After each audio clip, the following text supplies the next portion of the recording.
Imagine living under a tyrant, advising him, even while secretly despising his cruelty.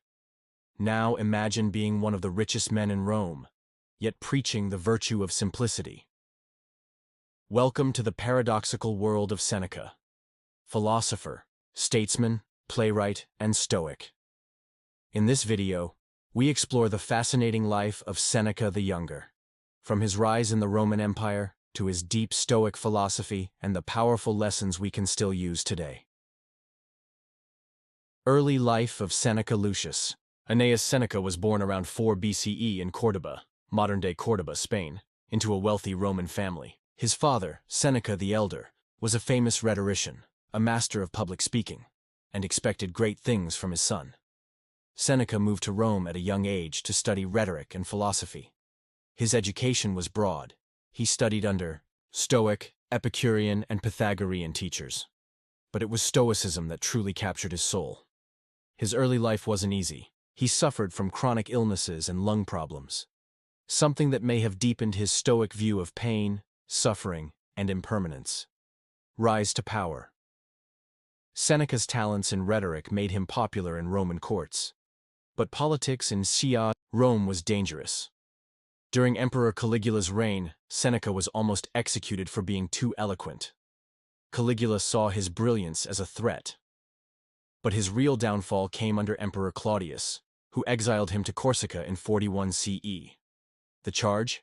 Alleged adultery with Julia Livilla, the emperor's niece, though many believe it was a political setup. For 8 years, Seneca lived in exile, writing philosophical essays and letters.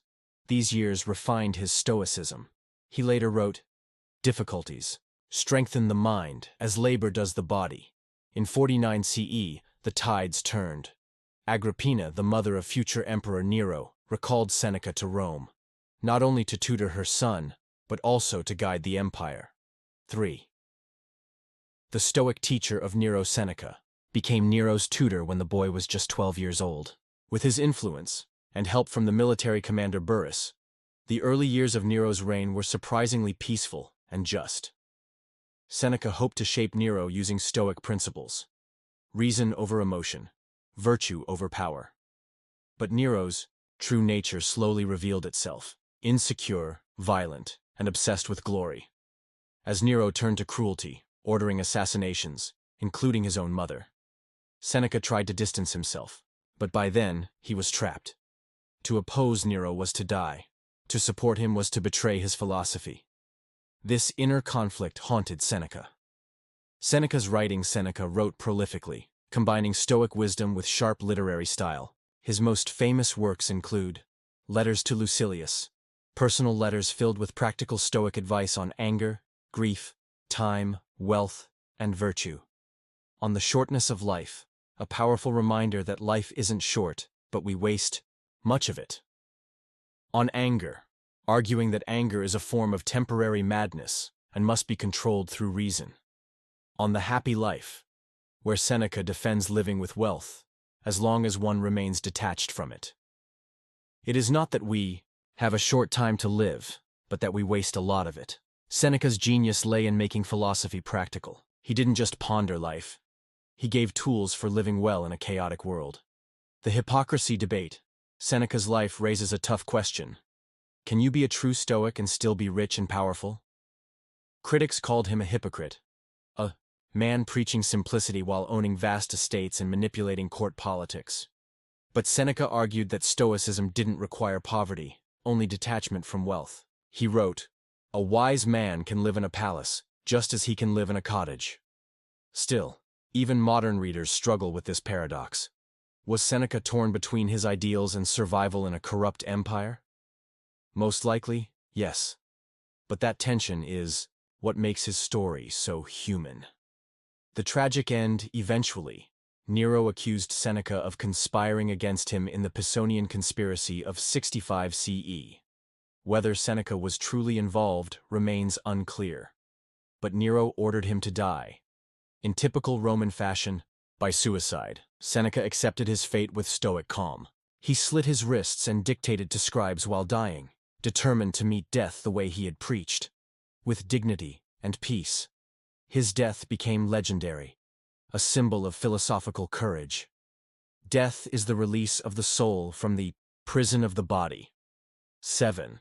Seneca's legacy. Seneca influenced not only Roman thought but also Renaissance humanists, Christian thinkers, and modern self-help writers.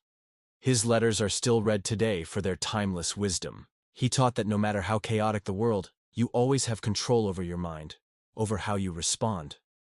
From Marcus Aurelius to modern Stoics like Ryan Holiday, Seneca's ideas continue to echo. 8. Lessons from Seneca. Here are some of the most powerful lessons from Seneca's life and work. Master your mind. Emotions are natural, but they must be tamed through reason. Time is your most precious asset. Don't waste it chasing fame or fortune. Wealth is neutral. It's your relationship to it that matters. Prepare for hardship. Misfortune is part of life. A Stoic trains the mind before the crisis comes. Live according to nature, meaning, live with virtue, clarity, and self-awareness. Die with dignity. Even death can be faced with serenity. He suffers more than necessary, who suffers before it is necessary. Seneca's life wasn't perfect. It was full of contradictions, mistakes, and compromises. But that's why his words ring so true. He didn't speak from a throne of purity, but from the messy battlefield of real life. His philosophy wasn't abstract. It was a compass, guiding him through sickness, exile, power, betrayal, and, finally, death. If there's one thing Seneca teaches us, it's this. You cannot control the world, but you can always control your response. So, what would Seneca do in your situation?